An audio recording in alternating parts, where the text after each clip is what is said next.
First, open Microsoft Store.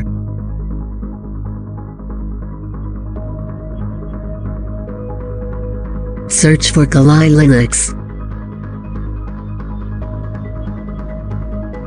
Next, click Launch if you already download it. If not, click Get to install it. If you are facing this error, please follow my step. Search for Windows features.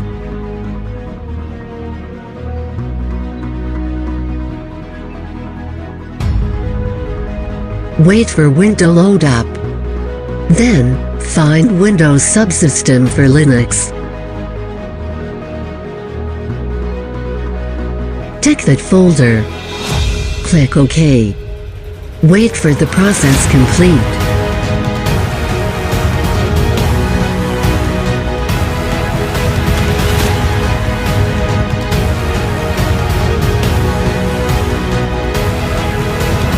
After finished, click Reboot now.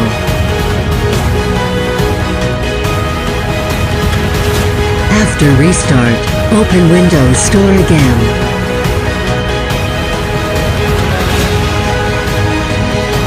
Search for Kali.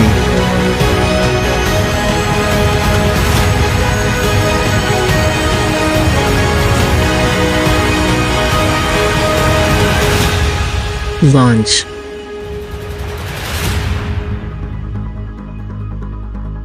Wait for it. Press Enter. Enter your username. Then your password. Confirm your password. Then you are successfully installed Kali. Congratulations!